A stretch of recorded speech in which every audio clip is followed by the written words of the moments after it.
We've all been there. You gave your heart to someone who didn't know how to hold it. You overinvested, you overgave, and now he's gone. And the question that keeps haunting you is, what do I do now? See, most people will tell you to get closure, to stay friends, or to heal together, but I'm here to tell you something different. If you want real power, if you want to truly move forward. You act like he never existed, and no, that's not about denial, that's about discipline. Discipline over your energy, over your peace, over your future, because when you stop giving life to someone who's already left yours, that's when you start giving life back to yourself. Let me show you what that power actually looks like. When someone leaves your life, especially someone you deeply cared about, there's this aching temptation to keep replaying everything.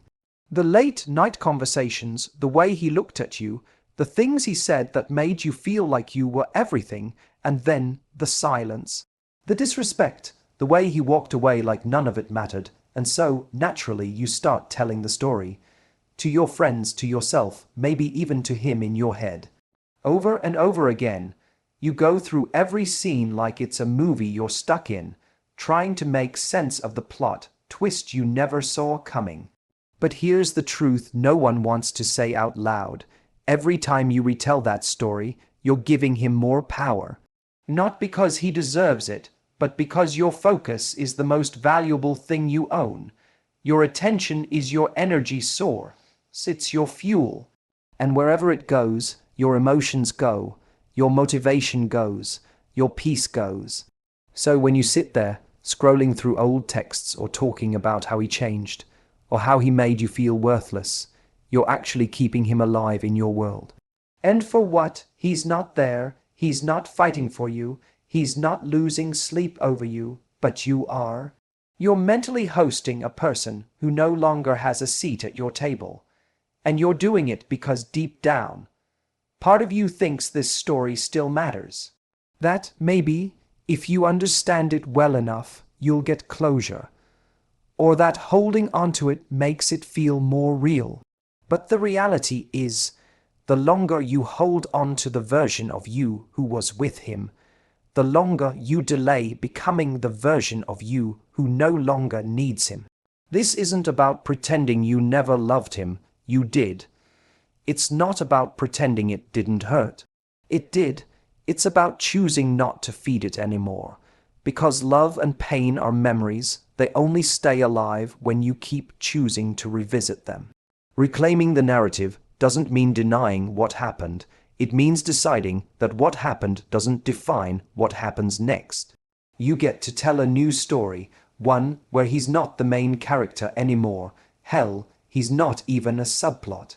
And the more you shift your thoughts away from him and onto you, the more you start to feel free. That freedom doesn't come in one big dramatic moment. It comes in the little choices. The choice to delete the text thread, the choice not to bring him up in conversation, the choice to take the playlist off repeat, the choice to stop checking who viewed your story. These seem like small actions, but they are massive decisions in taking back control. Because at the end of the day, healing isn't passive, it's intentional, and acting like he never existed isn't about being cold. It's about being conscious. It's about refusing to let someone who chose not to stay still be a central figure in your life. It's realizing that you hold the pen now and the next chapter. It has nothing to do with him. He was a moment. You are a movement. So stop trying to build a future with the energy of someone who belongs in your past. Every time you think about him, talk about him, or stalk his social media, you're spending emotional currency. You're making an investment whether you realize it or not. And like any investment, the question is, what are you getting back? Because the truth is, the longer you keep investing in someone who's no longer in your life, the more you're depleting the emotional energy that could be fueling your growth, your peace, and your future relationships. Think of it like this. You wake up in the morning with a full battery of emotional energy. But before you even get out of bed, you're already using some of it thinking about what he's doing, who he might be with, whether he's thought about you. Then throughout the day, you spend more going back to old photos, wondering if he's hurting like you are, or talking to a friend about how messed up everything was. And little by little, without meaning to, you've drained your energy account and gotten absolutely nothing in return.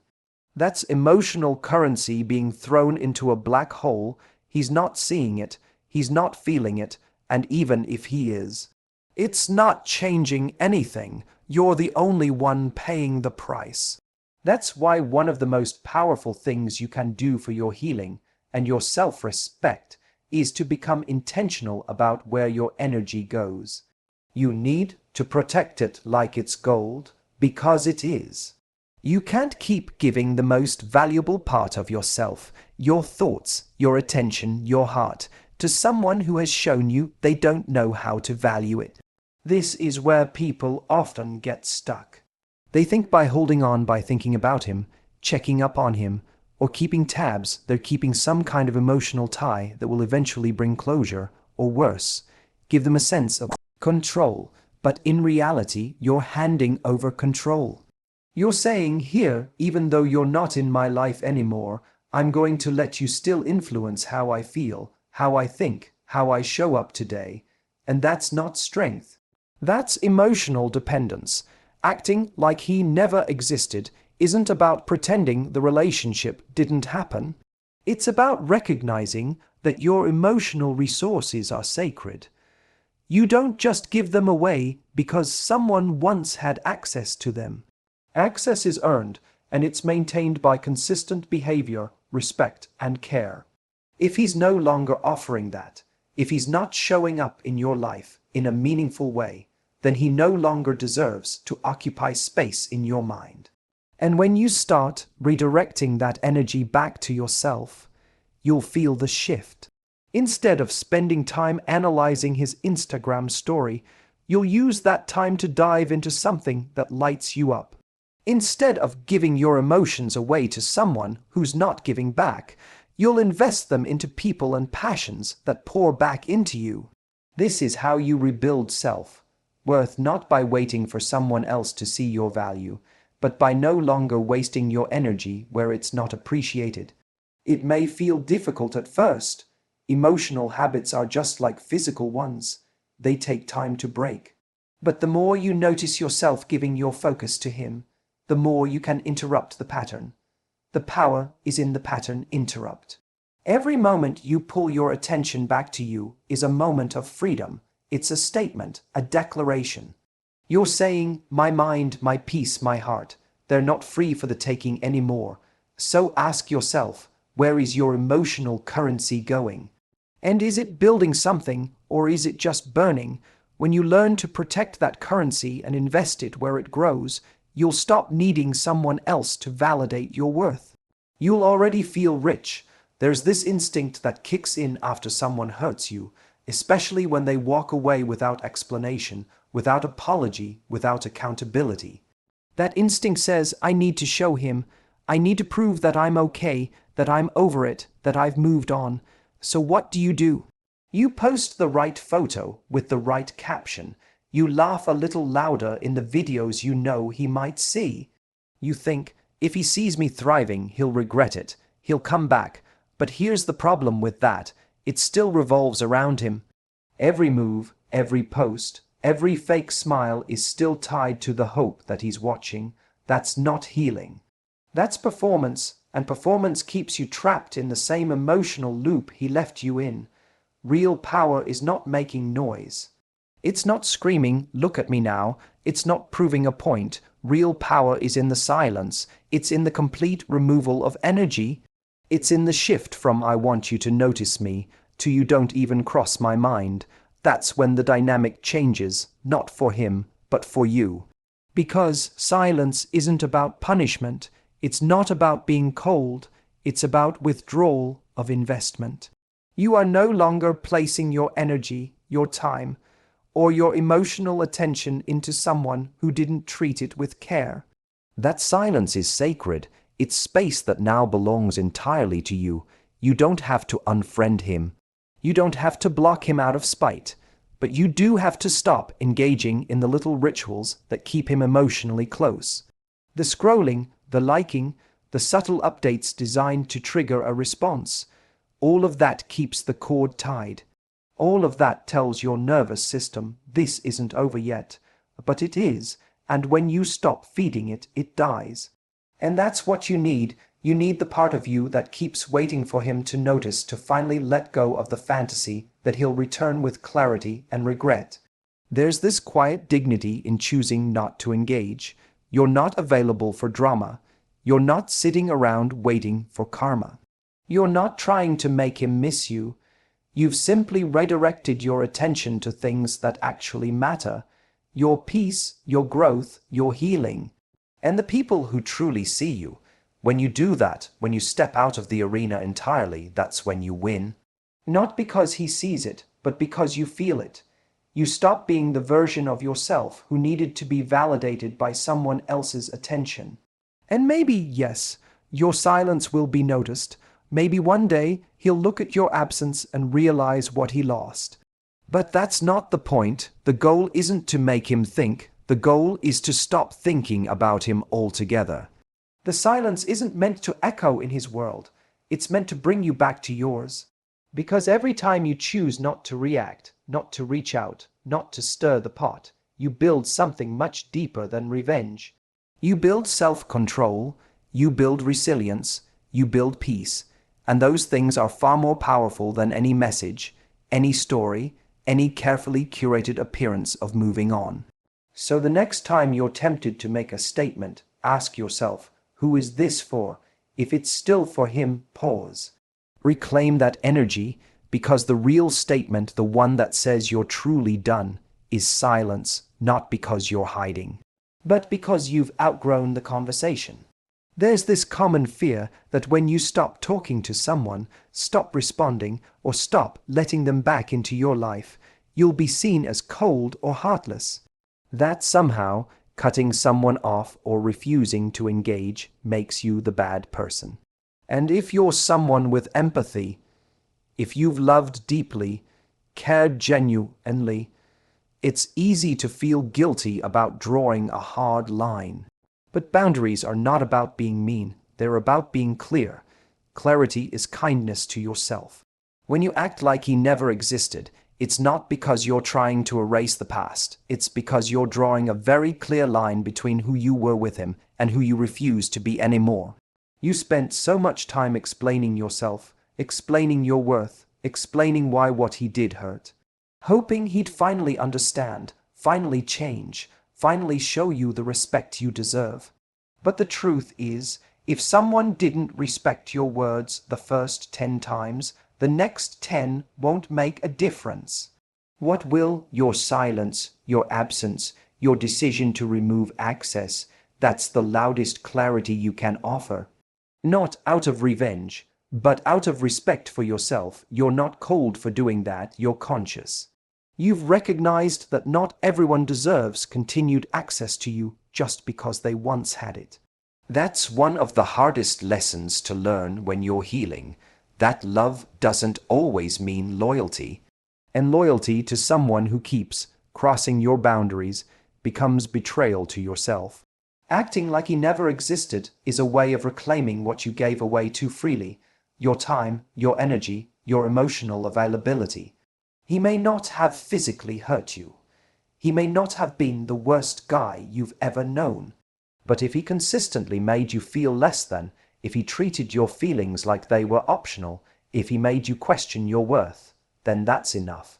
That's all the reason you need to shut the door and not leave it open just in case. You don't owe anyone endless chances just because they once played a role in your life. People are not entitled to a lifelong invitation simply because they made you laugh once or said all the right things when it was convenient. What you owe is to yourself, to your peace, to your growth, and part of growth is learning that the strongest boundary isn't the one you explain, it's the one you enforce. You don't need to send a long message explaining why you're done. You don't need to post about it. You don't even need closure. The closure is in the decision, The power is in not just knowing your worth, but protecting it. And when you protect it, some people will be confused. They'll say you changed. They'll say you're distant. Let them. You didn't change. You evolved. You stopped being available for people who were only half present. You stopped entertaining situations that left you empty. You stopped trying to prove that you were good enough for someone who couldn't even meet you halfway. That's not cold. That's clarity. That's strength. That's finally choosing you. And let's be honest, if you had acted like he never existed earlier, you would have saved yourself from months, maybe years, of emotional chaos. So now, you don't owe him access to your world, not even as a friend, not as a follower, not as someone who gets to check in every now and then. That chapter is closed, not because you're bitter, but because you've outgrown needing to explain why your peace matters more than his comfort. When you were with him, you shaped part of your identity around that connection. It happens so subtly. You start compromising little things to make it work, adjusting your energy, minimizing your needs, playing smaller so the relationship doesn't feel too heavy. And in the middle of it all, you become someone you don't even fully recognize. Not because you're weak, but because love often convinces us that shrinking ourselves is the cost of keeping someone. But now that it's over, there's this strange grief, not just for the relationship, but for the version of you that existed inside of it. The version that gave more than she received, the version who waited, who hoped, who tolerated more than she should have. And part of healing means accepting that she's gone too. You're not just letting go of him, you're letting go of the woman who accepted that kind of love. And yes, that's painful, but it's also the most powerful thing you'll ever do, because who you were with him isn't who you are without him. Without him, you start to see things clearly. You realize the way you rationalized his behavior, the way you mistook attention for affection, the way you confused inconsistency with mystery. And slowly, you begin to unravel all the parts of yourself that were rooted in that dynamic. You stop waiting for a text. You stop performing your happiness for his imaginary approval. You stop needing his validation to feel good about your day. And what's left, you, raw, maybe a little bruised, but real, and real is where it all begins, because now you get to rebuild. Not to become the woman who finally gets him back, but to become the woman who no longer wants him, the woman who no longer settles for being someone's maybe, the woman who doesn't second guess her standards just because someone else couldn't meet them. That's where the real glow-up happens. Not in your appearance, not in your social media feed, but in your energy, in the peace you feel when you no longer need to convince someone to treat you right. When you act like he never existed, what you're really doing is erasing the false story that you weren't enough. You're replacing it with a new story, one where your self-worth isn't attached to someone else's ability to see it. One where love isn't something you have to earn through endurance. The woman you're becoming doesn't live in emotional scarcity. She doesn't need the bare minimum and call it connection. She doesn't negotiate her standards just to avoid being alone. She's done with the chase, done with the loops, done with the idea that if she could just be a little more of this or a little less of that, she'd finally be chosen. Because now she knows she chooses herself. She doesn't want someone who takes up space in her heart while doing nothing to deserve it. She doesn't want to keep being the fixer, the forgiver, the one always bending. She wants peace, consistency. Love that feels safe, not chaotic. And that kind of love starts with her, with the decision to no longer center her life around someone who couldn't show up. With the courage to mourn the past while reaching for a higher standard, so when people say you've changed, let them. You were meant to change. You were meant to outgrow the version of yourself that thought love had to hurt to be real. And now that you're no longer her, you don't need to explain or justify your growth. You just walk forward, fully, unapologetically, because that version of you, the one who's free, whole, and no longer waiting, she's everything you've been becoming all along. Real power isn't about winning someone back or proving to them that you're better off without them. It's not about sending messages or making them jealous or trying to get a reaction. Real power is about something deeper, something quieter but far more transformative. It's about reaching a point where you no longer want him anymore, where the idea of him doesn't pull at your heart, doesn't stir up old wounds, and doesn't dictate your emotions. That kind of power is invisible to everyone else, but it's the strongest kind there is because it comes from within. When you're stuck in the cycle of wanting someone who has left or hurt you, you're in a place of emotional dependency. Your happiness, your sense of worth, your self-esteem becomes tied to whether or not they return or validate you. And that's a dangerous place to be because it gives someone else control over your peace. But when you reach the point where you genuinely don't want him anymore, you reclaim that control. You take back your power by removing the emotional leverage he had over you. The chains of wanting him snap, and suddenly you're free. This freedom isn't something that happens overnight. It's a process, a journey of shedding old attachments, reprogramming your mind, and healing your heart. It starts with small steps, choosing not to check his social media, deciding not to reply to the text that you really want to answer, resisting the urge to ask mutual friends about him. Each time you do this, you build muscle, emotional muscle, the muscle of self-control, self-respect, and self-love. Over time, those muscles get stronger until the idea of wanting him becomes distant, almost foreign. And here's the thing, when you act like he never existed, it's not about erasing memories or pretending the relationship never happened. It's about removing him from your current emotional equation. It's about no longer letting his presence or absence define your mood, your choices, or your value. It's about living your life in such a way that he simply doesn't factor into your peace or your happiness. That's true power because no one can take away what you refuse to give them. This kind of power also rewires how you show up in future relationships. When you're no longer desperate for someone's attention or validation, you attract different energy. You attract people who see you for who you are and treat you with the respect and care you deserve. You're no longer chasing scraps or trying to fit into someone else's idea of you. Instead, you bring your full self, confident and whole, because you know your worth isn't tied to anyone else's approval. Real power is also about protecting your peace fiercely. It means that if someone tries to come back into your life without showing growth, respect, or sincerity, you don't let them in. Because power is not just about moving on, it's about choosing what and who you allow into your world. It's a gatekeeper role where you protect your energy as if it were the most precious thing you own because it is. When you stop wanting someone, you stop giving them power to hurt you, to confuse you, to keep you stuck.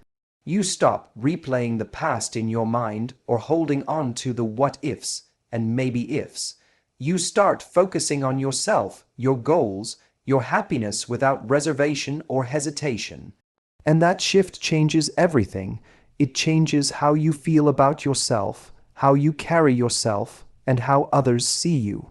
Ultimately, the real power in acting like he never existed is about reclaiming your life. It's about choosing to invest in yourself rather than someone who didn't value you. It's about setting a standard for what you deserve and refusing to settle for anything less. And that power, it's unstoppable because it comes from a place of true self-love and self-respect.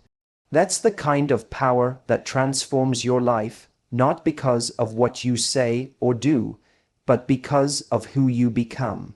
At the end of the day, real power isn't about revenge, it's not about drama, and it's definitely not about waiting for him to realize what he lost.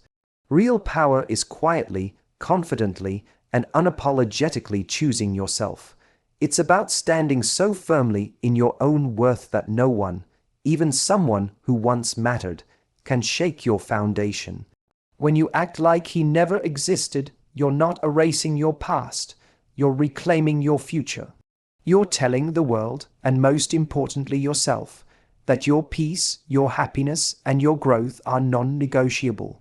That is the ultimate freedom. That is the true power. And once you own that, nothing and no one can ever take it away from you. So go ahead, act like he never existed, because that's where your real power begins.